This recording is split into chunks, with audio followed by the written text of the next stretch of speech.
एक बार की बात है। राजू शहर में अपने परिवार के साथ रहता था। स्कूल जाता था, बच्चों के साथ खेलता था और उसके दादाजी गांव में अपने परिवार के साथ रहते थे। तो जब उसकी स्कूल की छुट्टियां हुई तो वह गांव में गया अपने दादाजी के पास। उसके मन में एक सवाल था जो कि उसने सुना था सभी से कि दादाजी तो बहुत ही समझदार व्यक्ति होते हैं, चाहे वो किसी के भी दादाजी हों। उसने जाकर के अपने दादाजी से सवाल किया कि दादाजी, मैं आपकी तरह सफल बनना चाहता हूँ, तो बताएं मैं कैसे बन सकता हूँ। तो उसके दादाजी पौधों की दुकान में उसे ले गए, जहाँ से उन्होंने 2 छोटे छोटे पौधे खरीदे। घर में ला करके उन्होंने एक पौधा घर के अंदर रखे गमले में लगाया और एक पौधे को बाहर खुले मैदान में लगा दिया। अब दादाजी ने राजू से पूछा कि तुम्हारी समझ से बताओ कि इन दोनों में से कौन सा पौधा जो है वो सुरक्षित रहेगा या कौन सा पौधा जो है वो विशाल वृक्ष बनेगा। तो उसने बोला कि जो अंदर रखा है वो सुरक्षित रहेगा।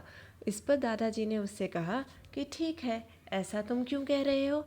तो उसने कहा कि जो बाहर वाला वृक्ष है उसे बारिश, धूप, आंधी, तूफान ये सब कुछ झेलना पड़ेगा, जबकि अंदर वाला पौधा तो सुरक्षित है क्योंकि वो घर के अंदर रखा है।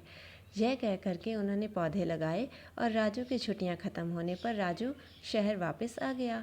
तो पढ़ाई लिखाई में व्यवस्थित होने के बाद में जब 2 साल बाद वह गांव वापस गया तो उसने फिर से अपने दादाजी से यह सवाल किया कि दादाजी, पिछली बार आपने कहा था कि तुम्हारा सवाल अभी अधूरे में रखा है, अगली बार जब आओगे तुम्हें उसका जवाब मिल जाएगा, तो अब आप मुझे बताएं कि मैं कैसे सफल बन सकता हूँ आपकी तरह।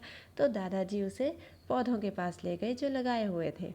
जो अंदर रखा पौधा था वो तो उतने का उतना था, उल्टे वो थोड़ा सा सूख भी गया था।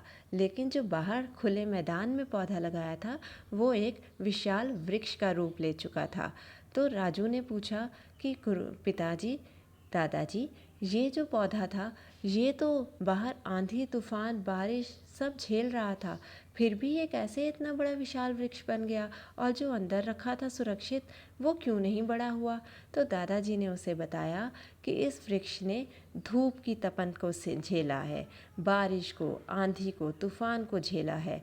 इन सब संघर्षों ने इस पौधे की जड़ों को मजबूत किया और इसे एक विशाल वृक्ष बनने के लिए दिया। ऐसे ही जब हमारे जीवन में कोई भी संघर्ष आता है, परेशानी आती है, तो हम उससे डर कर भागते हैं, उससे मुंह मोड़ लेते हैं। लेकिन वही संघर्ष, वही परेशानियां हमें मजबूत बनाने के लिए आती हैं।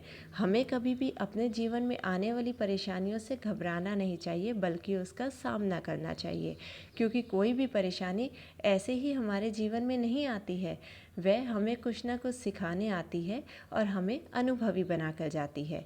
इसलिए यदि हमारे जीवन में कभी भी कोई दिक्कत, परेशानी, कठिनाई आए तो हमें डट कर उसका सामना करना चाहिए। यदि हम ऐसे करेंगे तो एक दिन सफल व्यक्ति ज़रूर बनेंगे।